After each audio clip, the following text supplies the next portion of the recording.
जय हिंद साथियों। Fin IAS के यूट्यूब चैनल पे आप लोगों को स्वागत है। आज हम देख रहे हैं हिंदी साहित्य वैकल्पिक भाषा का वीडियो लेक्चर संख्या 20। ठीक है।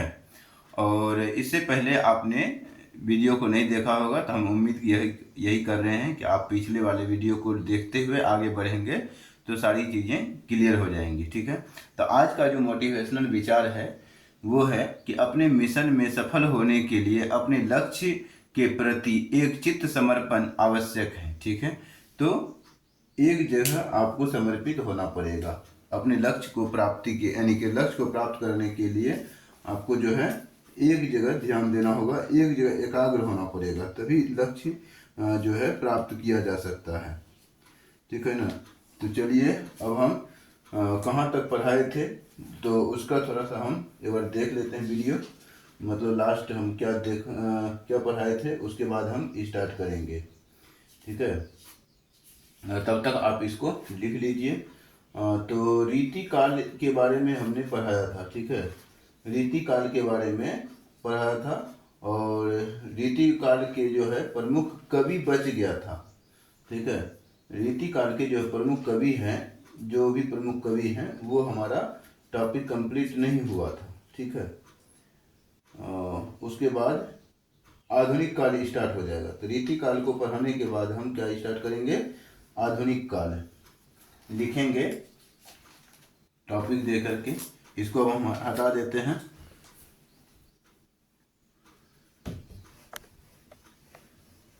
रीति काल के प्रमुख कवि। ठीक है ना। तो हेडिंग देना है रीति काल के प्रमुख कवि।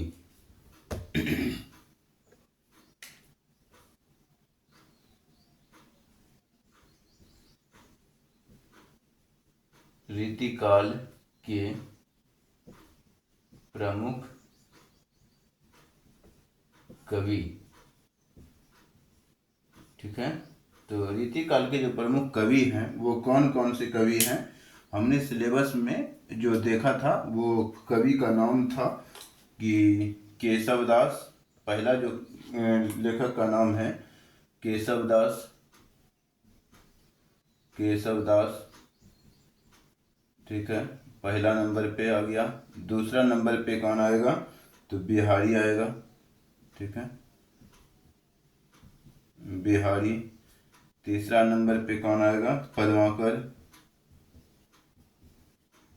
और चौथा नंबर पे जो आएगा वो कौन आएगा तो घनानंद। घनानंद। ये चार कवि के बारे में हमें क्या करना है, पढ़ना है। ठीक है। तो देखिए हम पहला जो स्टार्ट कर रहे हैं किसके बारे में, तो केशव दास के बारे में पढ़ना स्टार्ट कर रहे हैं। तो इसको थोड़ा हम हटा देते हैं या फिर यहीं से लिखना चालू करते हैं। तो यहाँ पर भी आप लिख सकते हैं। ठीक है। तो इनके बारे में आप अलग से हेडिंग दे करके लिखेंगे। हालांकि अगर आप ऐसे ही स्ट्रक्चर बनाए होंगे तो आप ऐसे नहीं करना। ठीक है। एक अलग से ही आपको अलग से ही बना लेना है हेडिंग। ठीक है। तो यहाँ पे स्टार पॉइंट दे करके केशव दास या एक नंबर दे करके आप केशव दास लिख करके तब यहाँ पे इसका यानी कि इसके बारे में लिखेंगे। ठीक है। तो स्ट्रक्चर किस प्रकार से बनाना है ये आपको आइडिया लग गया होगा। इधर चला गया, एक मिनट।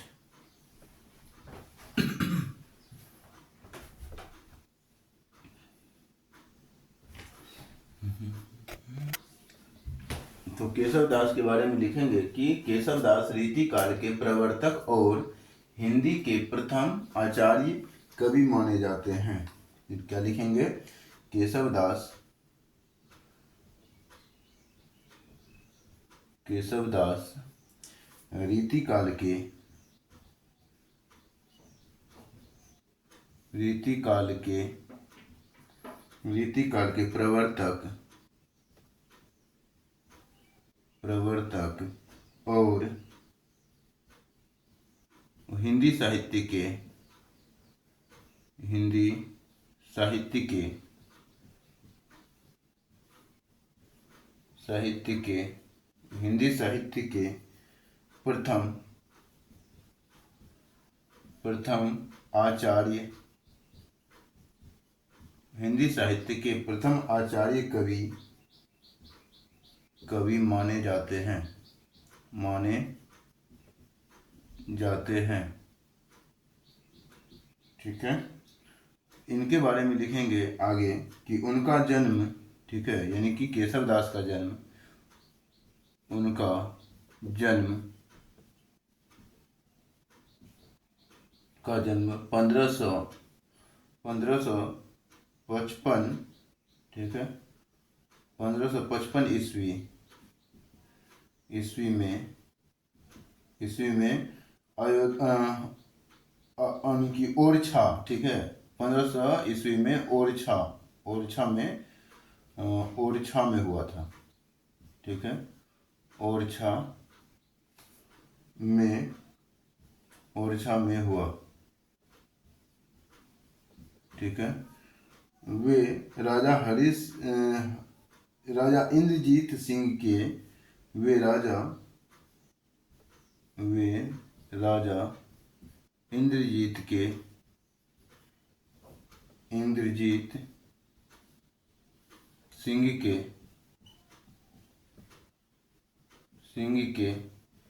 इंद्रजीत सिंह के या अयोध्या के राजा इंद्रजीत सिंह के दरबार, ठीक है, सिंह के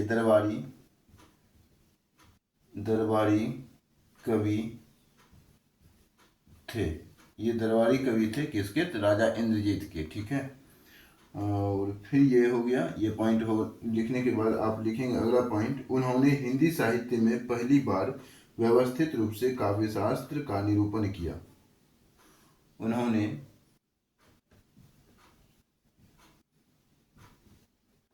या इन्होंने भी कर सकते हैं। ठीक है, उन्होंने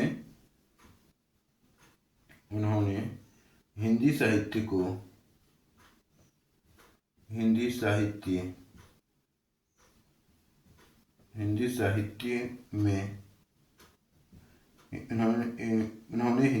में पहली बार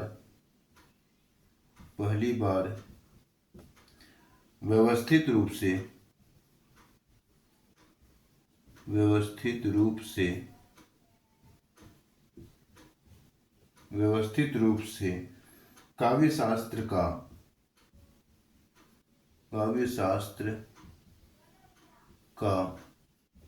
काव्यशास्त्र का निरूपण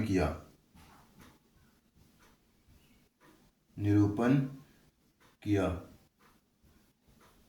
ठीक है, तो ये पॉइंट हो गया इसका, तो केशव दास का। ठीक है, केशव दास में और भी पॉइंट है, और भी लिखना है थोड़ा सा, तो ये इसको 1 नंबर भी दे करके आप लिख सकते हैं। 1 नंबर ही दे दीजिए, ठीक रहेगा, काहे कि नंबरिंग जब हम कर दिए हैं तो नंबर से ही देना ठीक रहेगा। काहे कि अब इसी में अब स्टार पॉइंट लिखेंगे तो तब ना पता चलेगा किसका स्टार पॉइंट है। तो इस कारण से अभी हम केशव दास के बारे में ही जान रहे हैं। तो इसमें अगला पॉइंट क्या लिखेंगे कि प्रमुख रचनाएं, केशव दास की जो है प्रमुख रचनाएं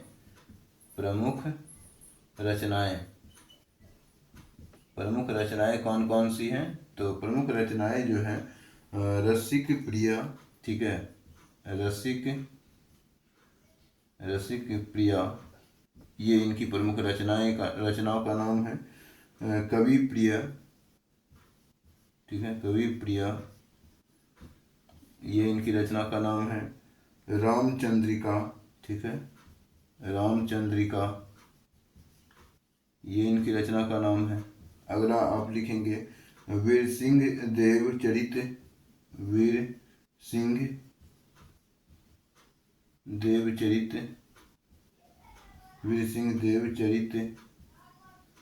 अगला इसकी रचना का नाम लिखेंगे जहांगीर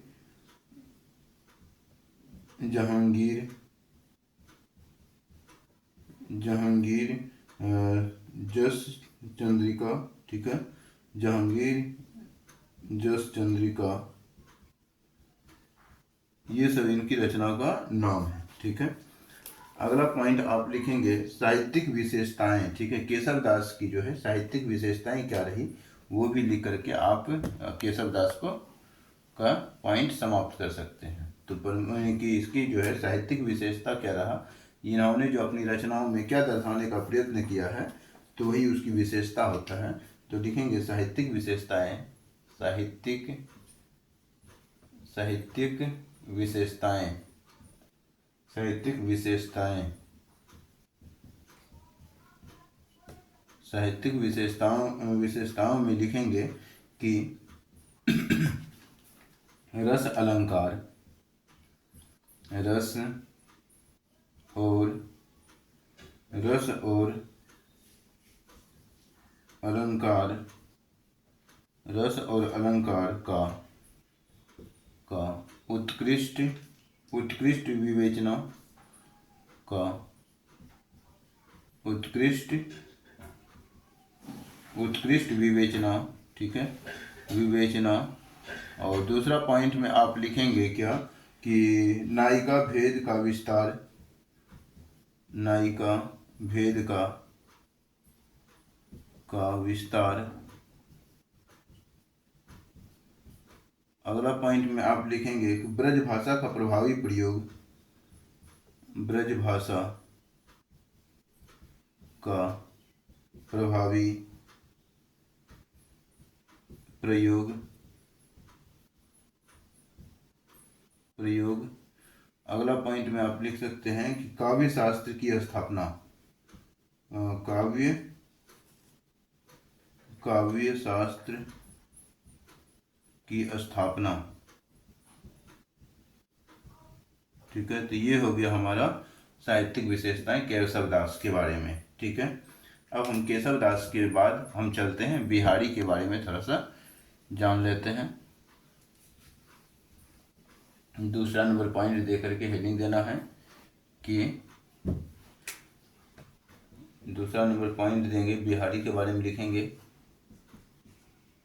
बिहारी के बारे में क्या लिखेंगे कि बिहारी हिंदी साहित्य के महान मुक्तक कवि हैं।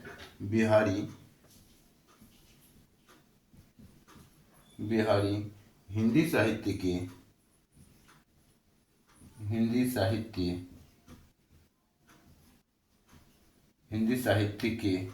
बिहारी हिंदी साहित्य के महान मुक्तक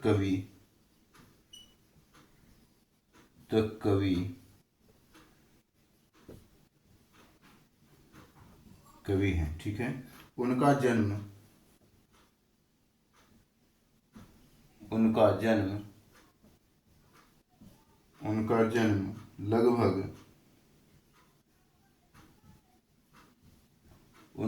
लगभग 1595 ईस्वी, लगभग 1595 ईस्वी माना जाता है, ठीक है। तो सटीक यहाँ पे जो मध्यकाल में जो भी कवि हुए या फिर लेखक हुए, ठीक है, तो उसके बारे में अगर कहा जाता है तो जन्म जो है एक्यूरेट पता नहीं होता था, तो वहाँ पे लगभग यूज किया जाता था, ठीक है। तो उसके आसपास का मतलब कि 1600 ईस्वी के आसपास का है, ठीक है। 1595 का मतलब हो गया 1600 के आसपास ही इसको हम कहेंगे, ठीक है। तो 1595 ईस्वी के लगभग माना जाता है। उनकी एकमात्र प्रसिद्ध रचना ठीक है, या इनकी भी कर सकते हैं, तो उनकी यहाँ पे हम लिखते हैं, ठीक है, तो यही रहने देंगे। उनकी एकमात्र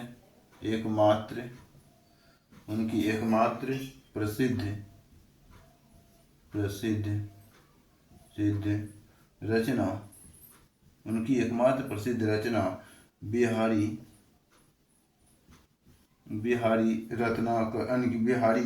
सतसई, ठीक है, सतसई ये प्रसिद्ध रहा, तो इसलिए बिहारी सतसई, ठीक है।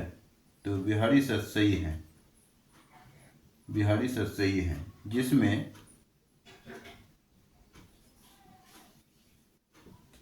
जिसमें लगभग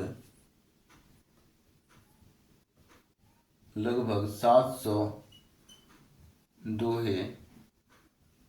दोहे संकलन है, ठीक है। दोहे का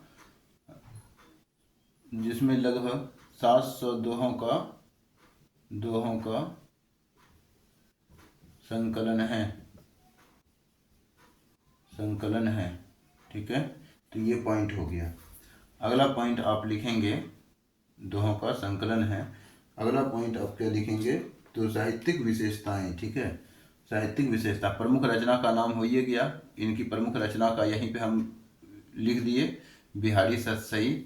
अब जो है इनकी प्रमुख साहित्यिक विशेषताएं की चर्चा करेंगे और उसके बाद बिहारी को भी हम कंप्लीट कर लेंगे। ठीक है, तो अगला जब कवि परिचय होगा तो वहाँ पे और भी विस्तार से इसको पढ़ाया जाएगा। ठीक है, तो अभी जो है हम सिलेबस के अकॉर्डिंग चल रहे हैं, तो इतना ही पढ़ना है, जितना सिलेबस में लिखा है उतना ही पढ़ना है। जहाँ पे जितना लिखा है बस वैसे वैसे टॉपिक बाय जैसे जैसे टॉपिक आता जाएगा उस टॉपिक के अनुसार जो विस्तार है उसी अनुसार पढ़ना है। ठीक है, तो ना कि सिलेबस की सटीकता बनी रहे। अच्छा, बिहारी का भी जो है कंप्लीट नहीं हुआ है, इसमें लिखेंगे साहित्यिक विशेषताएं। ठीक है, साहित्यिक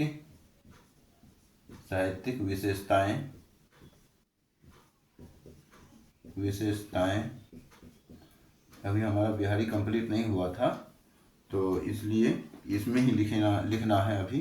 तो साहित्यिक विशेषताओं में क्या लिखेंगे, पहला पॉइंट लिखेंगे कि कम शब्दों में गहरा प्रयोग। ठीक है, वही याद आना चाहिए, कहत नतत रिहत खिलत मिलत खिलत न याद भरे होने करत है नैनन ही सौबात। पहले ही लेक्चर में हमने इसके बारे में बताया था।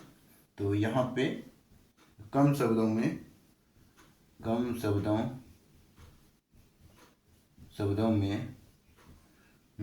गहरा अर्थ। ठीक है, बिहारी के जो है रचनाओं में कम शब्दों में ही गहरा अर्थ देखने के लिए मिलता है, ये लिखेंगे। उसके बाद श्रृंगार एवं नीति का सुंदर समन्वय। श्रृंगार एवं नीति का सुंदर समन्वय। अगला पॉइंट में लिखेंगे कि श्लेष और अनुप्रास का उत्कृष्ट प्रयोग। श्लेष और अनुप्रास का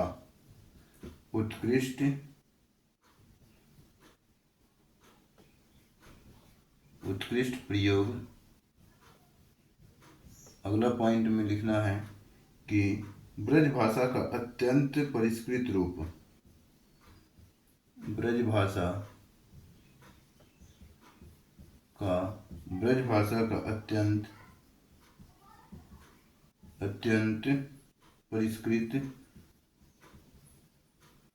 परिष्कृत रूप। तो ये हो गया हमारा बिहारी के बारे में। ठीक है, उसके बाद अब हम पद्माकर के बारे में जानेंगे। पद्माकर के बाद हम घनानंद के बारे में पढ़ करके हम इस टॉपिक को रीतिकाल का जो है हम समाप्त कर लेंगे। रीतिकाल का हमारा टॉपिक कंप्लीट हो जाएगा। उसके बाद आधुनिक काल स्टार्ट करेंगे। ठीक है, तो देखिए पद्माकर के बारे में लिखना है, तीसरा पॉइंट, और हेडिंग देना है पद्माकर।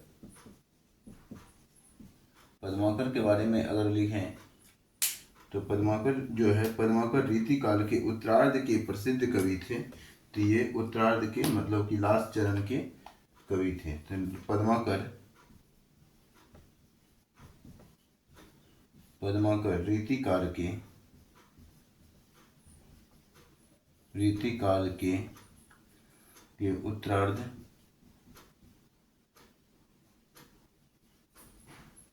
उत्तरार्ध कवि थे। ठीक है, तो उनका जन्म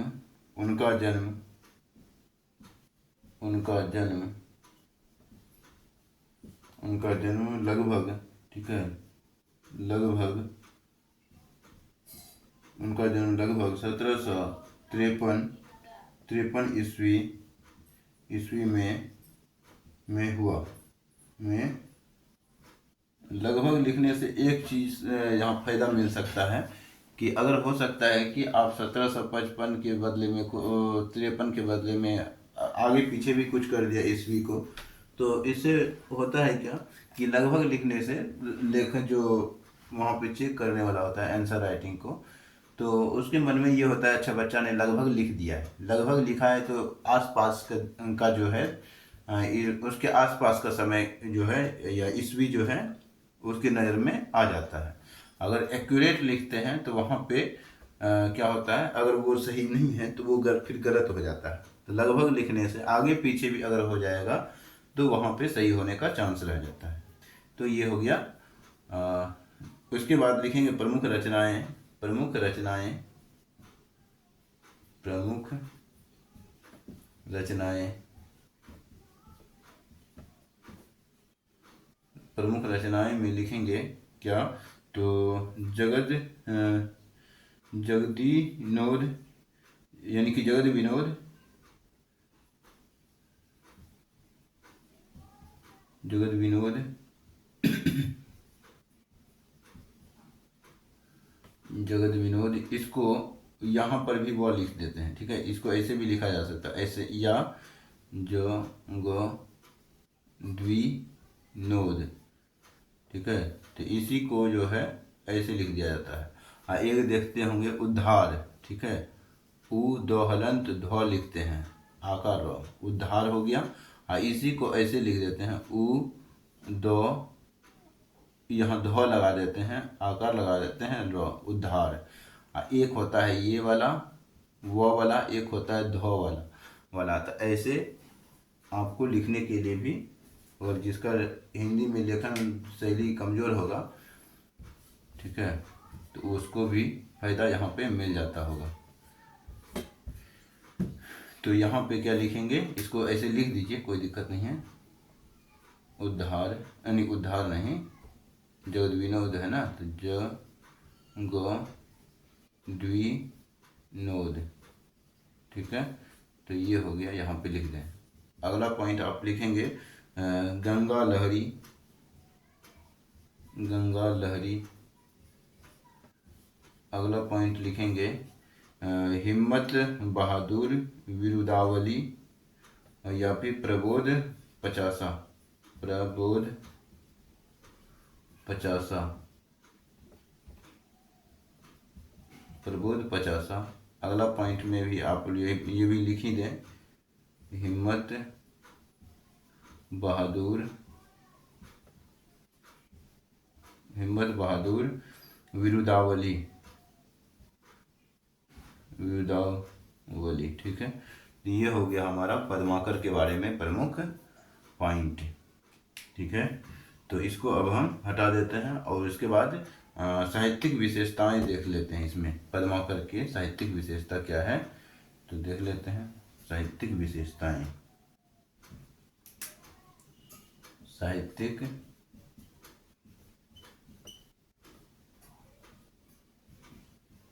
साहित्यिक विशेषताएं,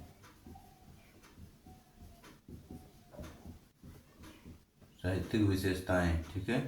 तो यहाँ पे लिखेंगे कि श्रृंगार एवं वीर रस दोनों का उत्कृष्ट चित्रण, श्रृंगार एवं वीर रस का, श्रृंगार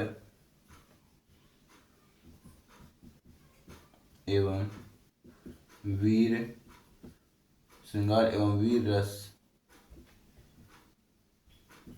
का, वीर रस दोनों का उत्कृष्ट वर्णन या चित्रण, ठीक है, चित्रण ही लिख दीजिए, चित्रण, ठीक है। अगला पॉइंट लिखेंगे कि प्रकृति वर्णन में विशेष दक्षता, यानी प्रकृति वर्णन में विशेष दक्षता, प्रकृति वर्णन में विशेष दक्षता। अगला पॉइंट लिखेंगे ब्रज भाषा का मधुर प्रयोग, ब्रज भाषा का मधुर प्रयोग, अगला पॉइंट में लिखेंगे कि अलंकारों का सुंदर उपयोग, अलंकारों का सुंदर उपयोग, ये हो गया हमारा पॉइंट। तो ये हो गया पद्माकर के बारे में। अब हम घनानंद के बारे में जानेंगे। घनानंद जो है रीति मुक्त धारा के सबसे महत्वपूर्ण कवि और मुगल सम्राट मोहम्मद शाह के समय के कवि थे। तो इसको पहले हटा देते हैं, उसके बाद घनानंद के बारे में जानेंगे।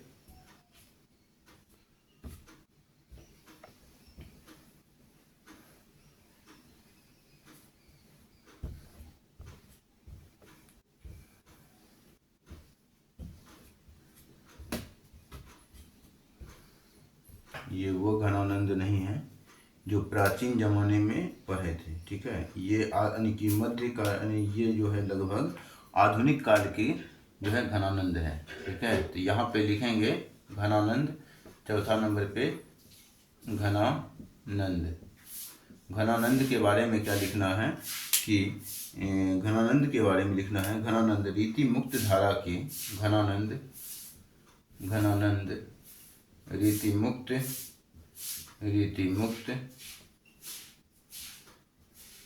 मुक्त धारा के सबसे महत्वपूर्ण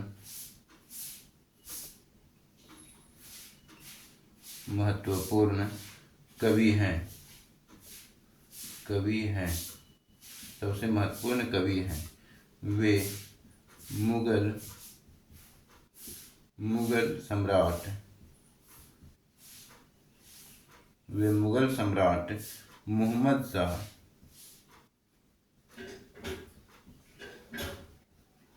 मोहम्मद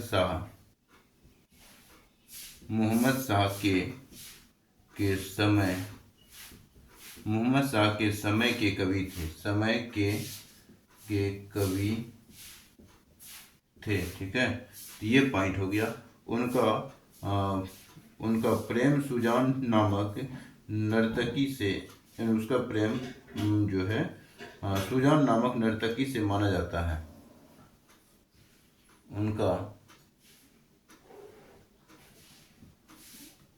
उनका प्रेम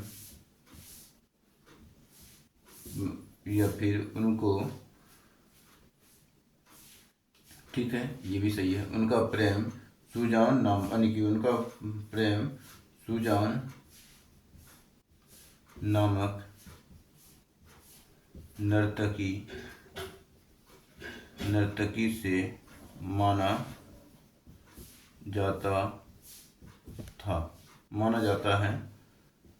जाता है। इसी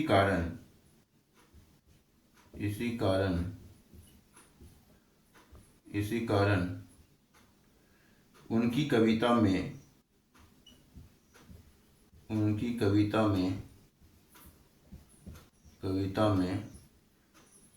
विरह और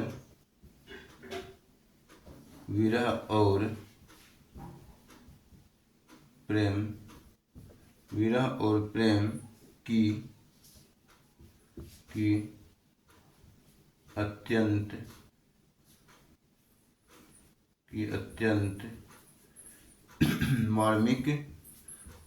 मार्मिक अभिव्यक्ति मिलती है।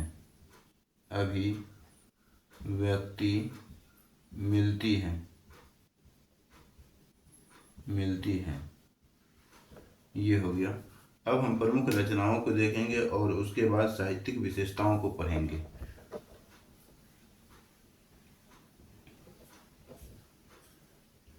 जो घनानंद के हैं प्रमुख रचनाएं और साहित्यिक विशेषताएं, पहले कौन है, तो पहले क्या लिखना है, तो पहले लिखना है प्रमुख रचनाएं। प्रमुख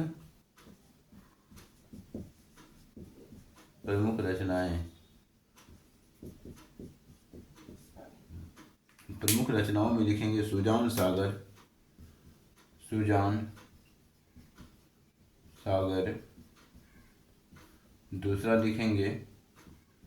दूसरा लिखेंगे कि वियोग बेली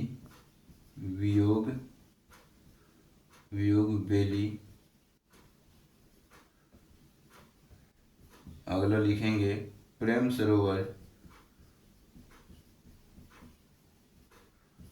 अगला लिखेंगे घनानंद घनानंद कवित्त। घनानंद कवित्त। तो ये हो गया हमारा घनानंद कवित्त। अगला पॉइंट आप लिखेंगे इसमें कि साहित्यिक विशेषताएं। साहित्यिक विशेषताएं।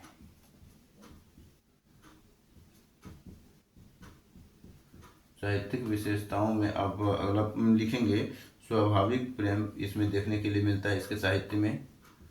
स्वाभाविक प्रेम की अभिव्यक्ति।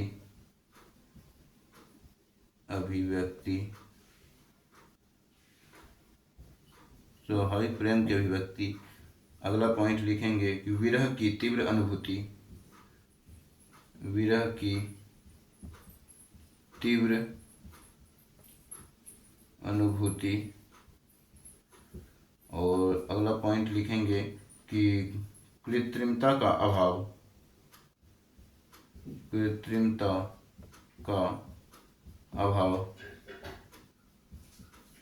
कृत्रिमता का अभाव है यानी कृत्रिमतापन मतलब कि बनावटी जो है ये नहीं देखने के लिए मिलता है, ये अभाव है बनावटीपन का। हृदय की सच्ची भावनाओं की अभिव्यक्ति। तो यहाँ पे साहित्यिक विशेषताओं में ये भी देखेंगे हृदय की सच्ची हृदय की सच्ची भावनाओं का या भावनाओं की अभिव्यक्ति।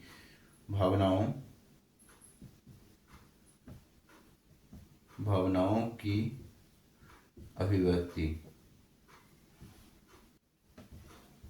तो ये सब जो है हमारे घनानंद की साहित्यिक विशेषताएं हैं। ठीक है, तो ये हमारा रीतिकाल के जो है प्रमुख कवि के बारे में संपूर्ण चर्चा कंप्लीट हो चुका है। अब हम स्टार्ट करने जा रहे हैं क्या, तो रीतिकाल का महत्व। ठीक है, रीतिकाल का महत्व देख करके और उसके निष्कर्ष लिख करके हम समाप्त कर देंगे इस क्लास को। तो इसको पहले हम हटा लेते हैं।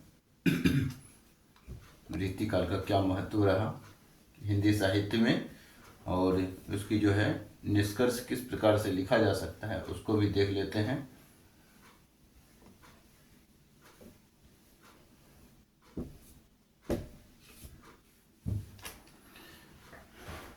लिखेंगे रीतिकाल के महत्व।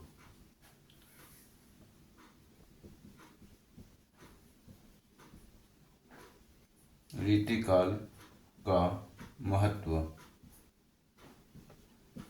इसके महत्व में लिखना है कि हिंदी में काव्य शास्त्र का व्यवस्थित विकास हुआ। हिंदी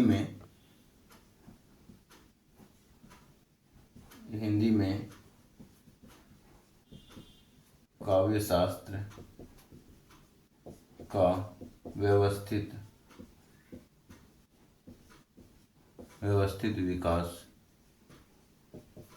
विकास हुआ। हिंदी में काव्य शास्त्र का व्यवस्थित विकास हुआ। ब्रज भाषा अपने उत्कर्ष पर पहुंची। ब्रज भाषा अपने उत्कर्ष पर पहुंची। ब्रज भाषा अपने उत्कर्ष पर पहुंची। अगला पॉइंट लिखेंगे श्रृंगार रस का सर्वाधिक विकास हुआ। श्रृंगार रस का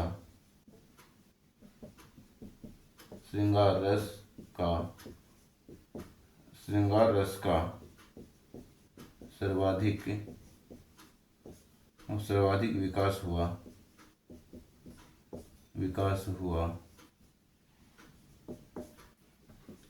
अगला पॉइंट लिखेंगे मुक्त काव्य अत्यंत लोकप्रिय हुआ। मुक्तक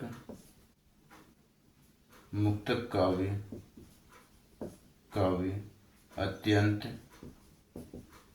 अत्यंत लोकप्रिय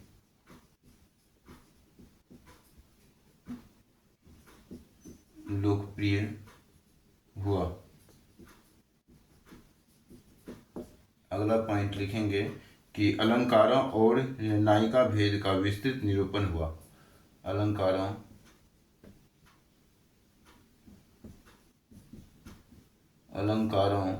और नायिका भेद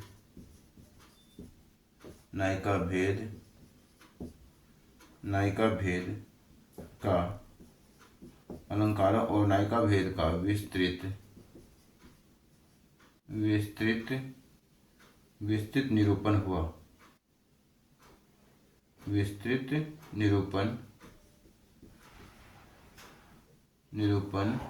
हुआ। ये हो गया हमारा क्या, रीतिकाल का महत्व। ठीक है, अब हम इसका रीतिकाल का जो है निष्कर्ष लिखेंगे, उसके बाद हम समाप्त कर देंगे। रीतिकाल से संबंधित निष्कर्ष।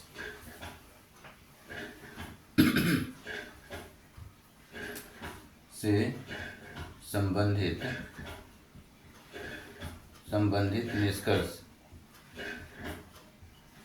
रीतिकाल से संबंधित निष्कर्ष लिखेंगे और यहाँ पे क्या लिखना है कि रीतिकाल हिंदी साहित्य का वह युग है। रीतिकाल हिंदी साहित्य का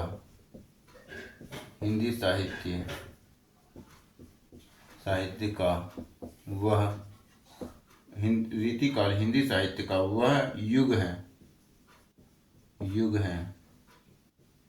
वह युग है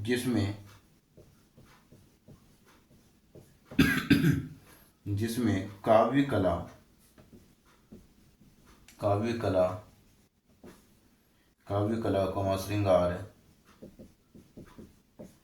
श्रृंगार, अलंकार और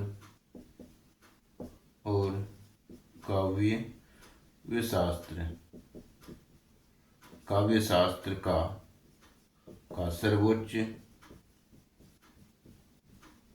सर्वोच्च विकास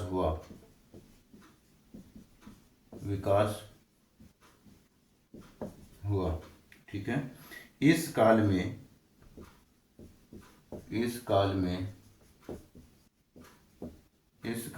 केशव दास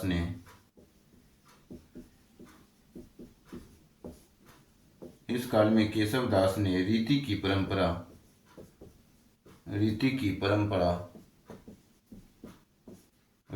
परंपरा को स्थापित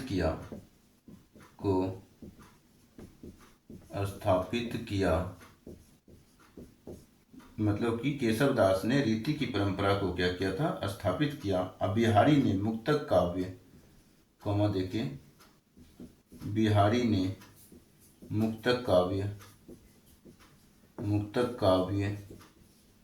बिहारी ने मुक्तक काव्य को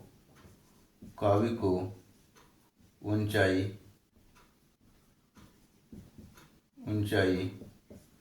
पर यह मुक्ति काव्य को ऊंचाई दी। पद्माकर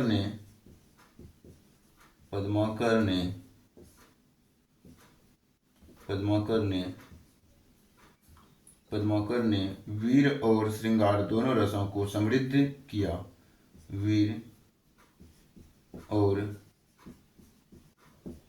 श्रृंगार रस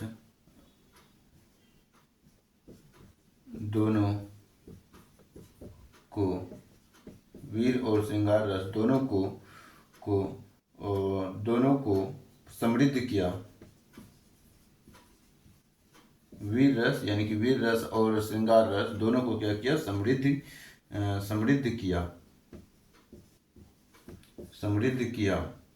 तथा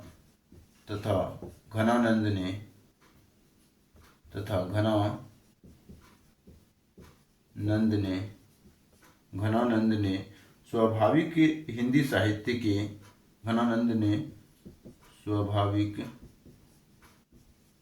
हिंदी साहित्य के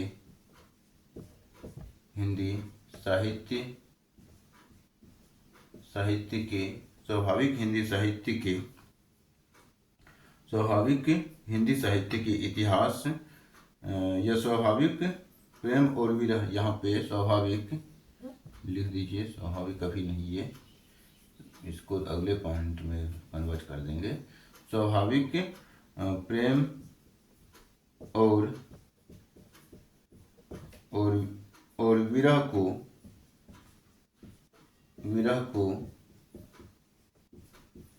अपनी कविता का केंद्र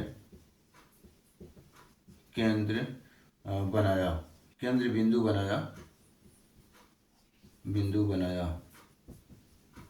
ठीक है, ये हो गया। इसलिए हिंदी साहित्य के इतिहास में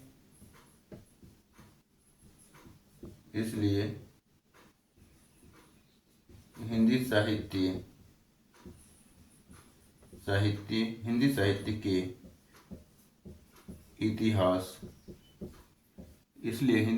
के इतिहास में रीतिकाल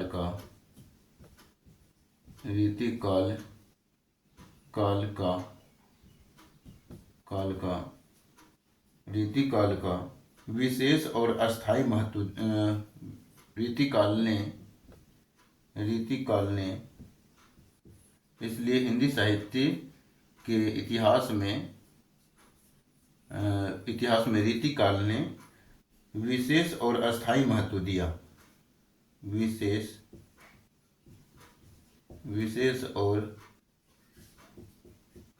और अस्थायी महत्व दिया। ठीक है, तो ये पॉइंट हो गया हमारा रीतिकाल से संबंधित। तो रीतिकाल हमारा कंप्लीट हुआ, यानी कि लास्ट में हमने निष्कर्ष में क्या देखा, तो रीतिकाल हिंदी साहित्य का वह युग है जिसमें काव्य कला, श्रृंगार, अलंकार और काव्य शास्त्र का सर्वोच्च विकास हुआ। इस काल में केशव दास ने रीतिकाल की परंपरा स्टार्ट किए थे, मतलब परंपरा स्थापित किया था। और फिर बिहारी ने मुक्तक काव्य को ऊंचाई प्रदान किया, और पद्माकर ने वीर और श्रृंगार दोनों रसों को समृद्ध बनाया। इसी प्रकार घनानंद ने आगे चलकर के स्वाभाविक प्रेम और विरह को अपनी कविता का केंद्र बिंदु बनाया। इसलिए हिंदी साहित्य के इतिहास में रीतिकाल का विशेष और अस्थायी महत्व दिया। ठीक है, तो इस प्रकार से हमारा रीतिकाल कंप्लीट होता है। अब हम स्टार्ट करने जा रहे हैं आधुनिक काल। ठीक है, तो रीतिकाल का अंतिम चरण था ये वीडियो में, और आधुनिक काल का शुरुआती चरण होगा हमारे इस वीडियो लेक्चर संख्या 20 में। तो अगला जो लेक्चर होगा लेक्चर संख्या 21, उसमें जो है ये आधुनिक काल भी समाप्त हो जाएगा, और उसके बाद जो है हमारा ये दूसरा पॉइंट लगभग कंप्लीट हो जाएगा। अभी हमारा दूसरा पॉइंट ही चल रहा है खंड ख का हिंदी साहित्य के भी।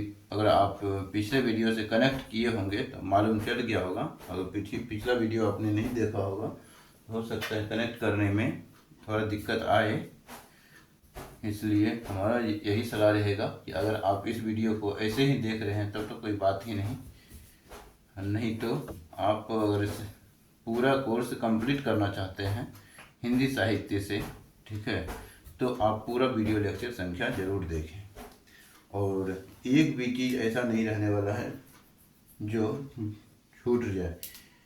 अगला पॉइंट क्या होगा, तो हमारा आधुनिक काल होगा ना, लिखेंगे आधुनिक काल या गद्य काल।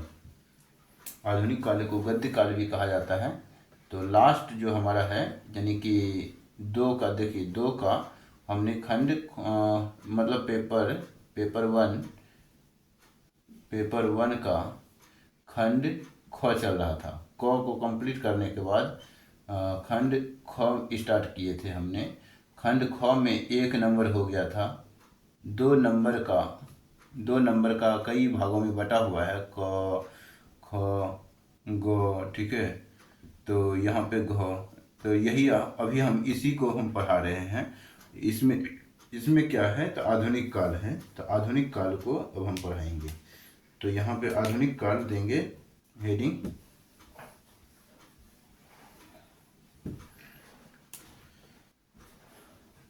घ नंबर आधुनिक काल, आधुनिक काल, आधुनिक काल या फिर गद्य काल, गद्य काल। इसमें लिखेंगे लगभग 1900 ईस्वी से अब तक, लगभग 1900 ईस्वी से अब तक। ठीक है, तो ये हो गया। इसमें लिखेंगे अंग्रेजों के आने, यहाँ पे क्या लिखना है, अंग्रेजों के आने छापे खाने यानी कि प्रिंटिंग प्रेस, छापे खाने, प्रिंटिंग प्रेस, इसको देवनागरी में भी लिख सकते हैं। देवनागरी में लिखेंगे इसे प्रिंटिंग प्रेस के आविष्कार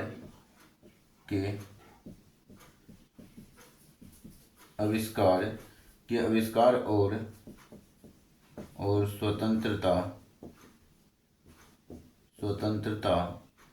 संग्राम की शुरुआत, स्वतंत्रता संग्राम की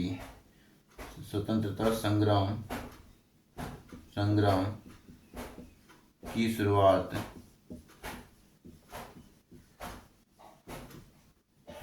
स्वतंत्रता संग्राम की शुरुआत ने साहित्य का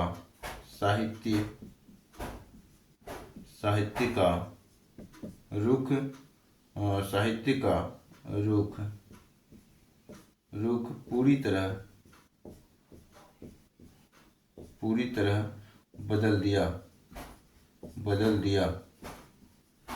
ये हो गया। आचार्य शुक्ल ने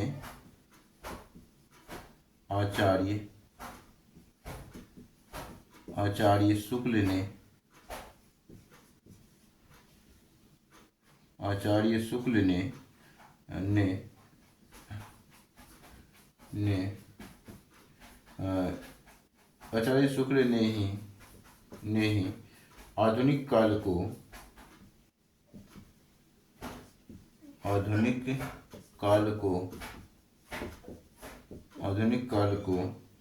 गद्य काल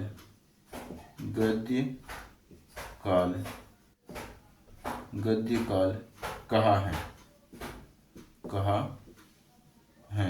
ठीक है, तो ये हो गया, आधुनिक काल को ही गद्य काल कहा है। तो किसने कहा है, तो आचार्य शुक्ल ने। ठीक है, इसके बाद लिखेंगे कि प्रमुख साहित्यिक प्रवृत्तियां, यानी आधुनिक काल की प्रमुख साहित्यिक प्रवृत्तियां लिखेंगे पहले, क्योंकि सिलेबस में लिखा हुआ है आधुनिक काल साहित्यिक प्रवृत्तियां। उसके बाद फिर आधुनिक काल का जो टॉपिक है, उसके बाद इसके प्रमुख कवि हैं, वो सब पढ़ना होता है इसमें।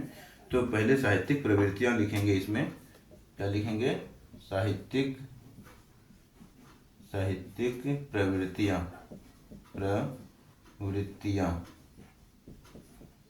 साहित्यिक प्रवृत्तियां में लिखेंगे कि पहला पॉइंट, गद्य की विविध विधाओं का विकास। तो यहाँ पे अलग अलग पॉइंट लिख लेते हैं। पहले गद्य की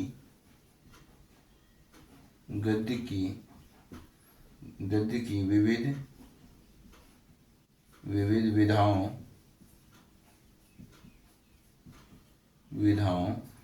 का विकास, गद्य की विविध विधाओं का विकास होता है इसमें। दूसरा पॉइंट लिखेंगे, साहित्यिक प्रवृत्तियों में खड़ी बोली का प्रयोग होता है। ठीक है, ब्रज यानी कि यहाँ पे खड़ी बोली का ब्रज से बदल करके, यहाँ ब्रज से बदलाव, हालांकि लिखेंगे अभी, तो पहले लिखेंगे शॉर्ट में खड़ी बोली का प्रयोग। अगला पॉइंट लिखेंगे कि राष्ट्रीयता और देशभक्ति की भावना, राष्ट्रीयता और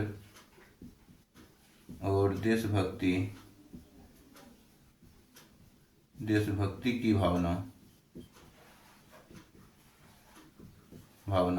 अगला पॉइंट लिखेंगे कि राष्ट्रीयता और देशभक्ति की भावना के बाद आपको अगला पॉइंट में लिखना है कि मानवता और यथार्थवाद, मानवता और यथार्थवाद, मानवता और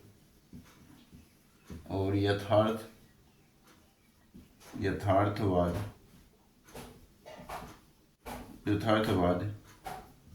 इसी में अगला पॉइंट लिखना है कि वैचारिकता और बौद्धिकता का विकास, वैचारिकता और बौद्धिकता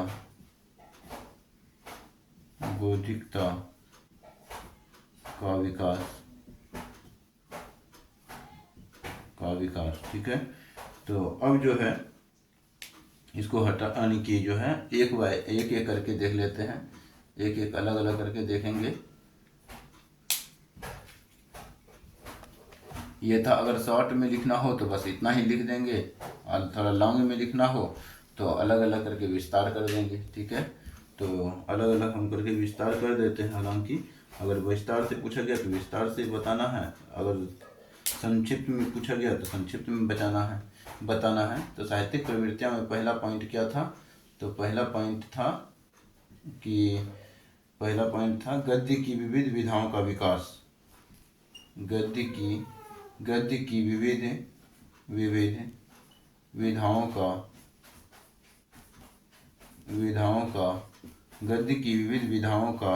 विकास।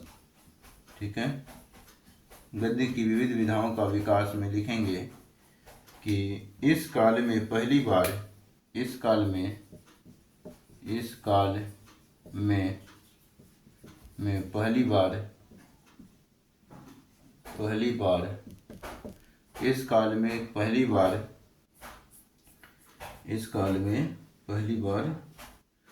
कविता के साथ साथ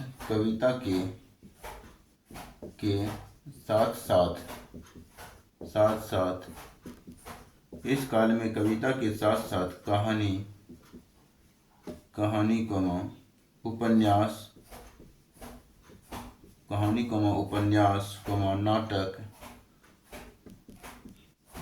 नाटक,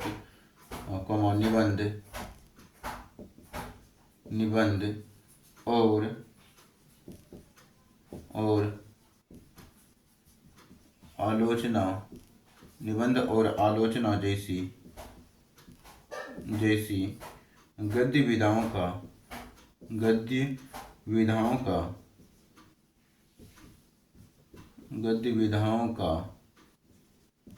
गद्य विधाओं का जन्म और तीव्र विकास हुआ।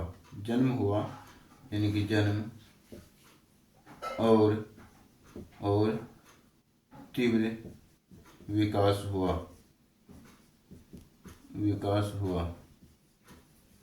तो यहाँ पे पहला पॉइंट में क्या था? गद्य की विविध विधाओं का विकास होता है आधुनिक काल में, जिसमें कि आपने देखा कि इस काल में पहली बार कविता के साथ साथ कहानी, उपन्यास, नाटक, निबंध और आलोचना जैसी गद्य विधाओं का जन्म होना स्टार्ट होता है। तो यहाँ पे जो है आधुनिक काल का जो स्टार्ट होता है लगभग 1900 ईस्वी से। तो ये कहने का मतलब हुआ कि लगभग अगर यहाँ पे है तो 1850 से 1900 ईस्वी के जो बीच है वो आधुनिक काल, और जो है पीछे के काल जो है उससे, यानी कि रीति काल जो हमने देखा था, तो उसका जो है दोनों का संक्रमण हो सकता है। ठीक है, संक्रमण काल कह सकते हैं, मतलब कि आधुनिक काल का प्रभाव जो है वहाँ से हमको देखने के लिए मिल जाता है।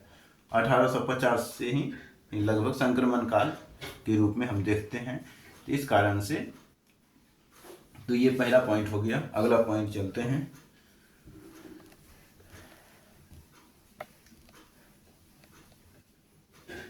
अगला पॉइंट में क्या है? तो अगला पॉइंट में जो है हमने लिखा था कि खड़ी बोली का प्रयोग।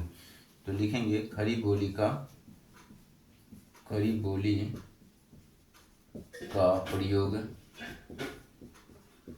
खड़ी बोली का प्रयोग में आपको क्या लिखना है कि इस काल में यानी कविता की भाषा, कविता की भाषा, कविता की भाषा ब्रज से बदलकर, ब्रज से बदलकर, ब्रज से बदलकर, हाँ तो ब्रज से बदलकर क्या हो गई, तो खड़ी बोली, ब्रज से बदलकर खड़ी बोली, खड़ी बोली, खड़ी बोली, खड़ी बोली जो आज हम बोलते लिखते हैं, बोलते या लिखते हैं,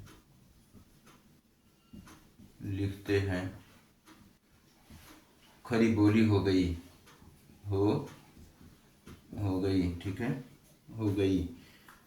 ये एक गई ये होता है गई, एक होता है गई, ठीक है। ये य में दीर्घी कर लगा के है गई, एक है गई। तो हालांकि उच्चारण के जो ज़्यादा नज़दीक है तो यही ज़्यादा नज़दीक है, ये कम नज़दीक है।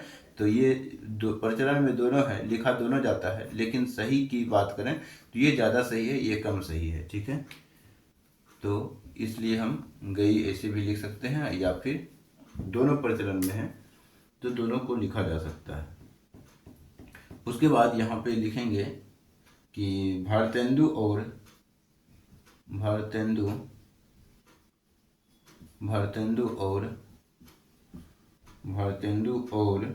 महावीर प्रसाद, महावीर प्रसाद द्विवेदी ने, महावीर प्रसाद, भारतेंदु और महावीर प्रसाद, भारतेंदु और महावीर प्रसाद द्विवेदी ने,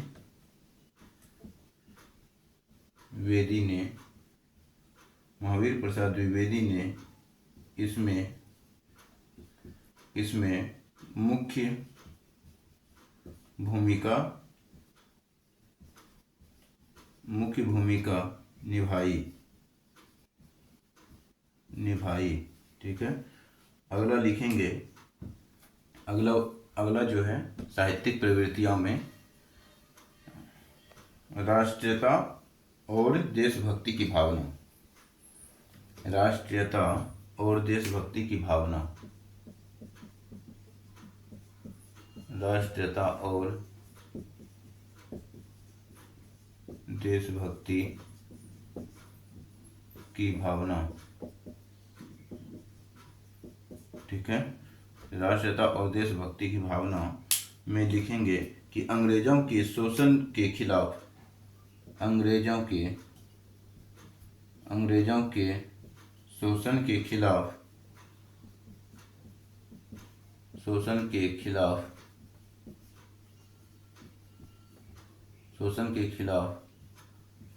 अंग्रेजों के शोषण के खिलाफ और देश को जगाने के लिए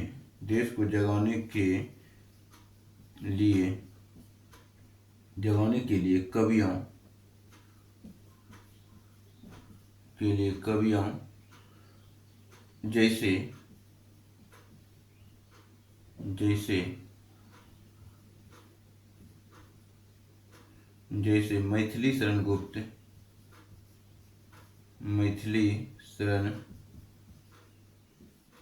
जैसे मैथिली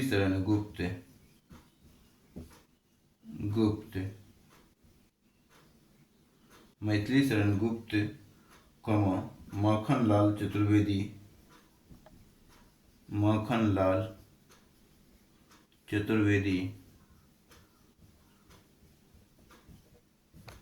चतुर्वेदी ने, यानी कि कवियों ने देशभक्ति से ओतप्रोत देशभक्ति से ओतप्रोत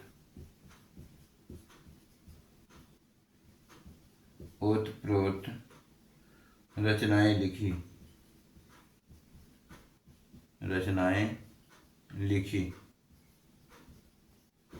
तो ये हो गया हमारा राष्ट्रीयता और देशभक्ति की भावना से संबंधित पॉइंट। अगला पॉइंट आप लिखेंगे कि मानवता और यथार्थवाद। मानवता और यथार्थवाद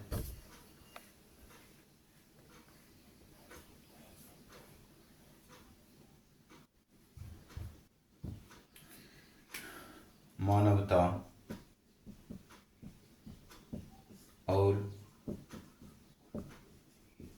यथार्थवाद। मानवता और यथार्थवाद, इसमें आपको लिखना है साहित्य महलों से निकलकर आम आदमी। साहित्य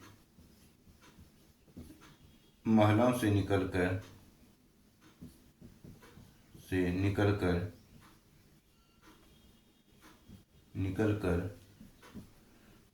आम आदमी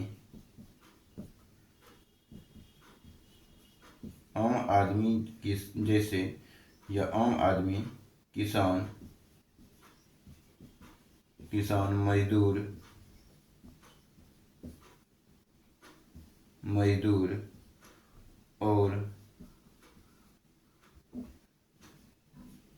मजदूर और शोषित वर्ग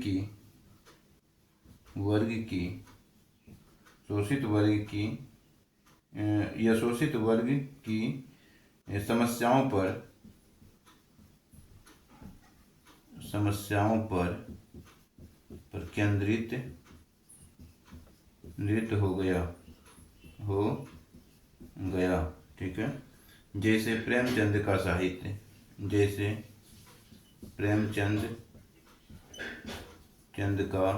साहित्य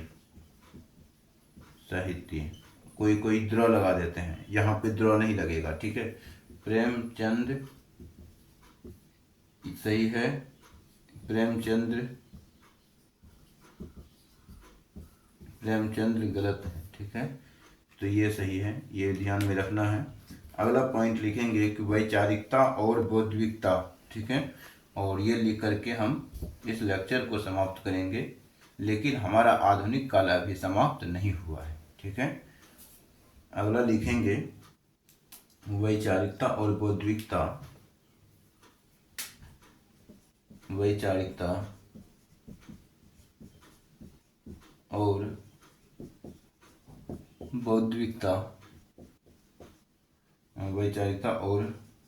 बौद्धिकता, इसमें आपको लिखना है कि इस काल का साहित्य केवल मनोरंजन के लिए नहीं, इस काल का साहित्य यानी आधुनिक काल का साहित्य, इस काल का साहित्य केवल मनोरंजन के लिए नहीं, इस काल का साहित्य केवल मनोरंजन के लिए नहीं था, बल्कि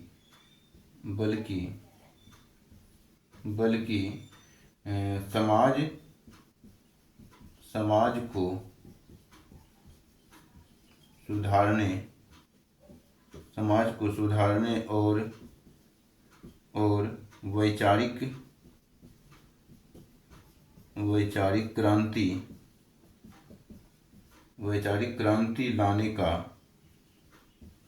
लाने का साधन बना। ठीक है। तो ये हो गया। अब हम जो सिलेबस में जो एज इट इज पॉइंट है वो लिखेंगे। ठीक है। और उसके बारे में हम अगले लेक्चर में पढ़ाएंगे। मतलब अगला लेक्चर हमारा किस विषय पे केंद्रित रहेगा वो हम बता देते हैं यहाँ पे।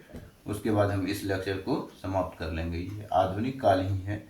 आधुनिक काल से संबंधित जो पॉइंट हमारा सिलेबस में दिया हुआ है वो क्या दिया हुआ है तो वो देख लें। आधुनिक काल से संबंधित हमारा पॉइंट है नवजागरण, ये इसको क पॉइंट कह सकते हैं। नवजागरण, नवजागरण, नवजागरण हो गया, कमा गद्य का, गद्य का विकास, ये पॉइंट हो गया। उसके बाद भारतेंदु मंडल, भारतेंदु मंडल, इस पॉइंट को पढ़ने के बाद ख पॉइंट हम आएंगे। ख पॉइंट क्या है, तो लेखक है, प्रमुख लेखक, प्रमुख, प्रमुख लेखक। इसमें प्रमुख लेखक में क्या पढ़ना है, तो भारतेंदु बालकृष्ण भट्ट और तेज प्रताप नारायण मिश्र। भारतेंदु, भारतेंदु कमा बालकृष्ण, कृष्ण भट्ट, भट्ट और तेज प्रताप, प्रताप नारायण, तेज प्रताप नारायण मिश्र। तो इनके बारे में हमें पढ़ना है। तो ये हमारा लेक्चर संख्या 21 में होगा। ठीक है, लेक्चर संख्या 21 में होगा। ठीक है, अगर हमारा ये वीडियो लेक्चर संख्या मतलब वीडियो लेक्चर का सीरीज जो है अच्छा लग रहा है और एज इट इज सिलेबस के अकॉर्डिंग हम चल रहे हैं और जैसे जैसे सिलेबस में लिखा हुआ वैसे वैसे ही हम पढ़ते हुए जा रहे हैं। तो आप लोगों को ठीक लगे तो आप शेयर कीजिए, वीडियो को लाइक कीजिए, चैनल को सब्सक्राइब भी कीजिए। धन्यवाद।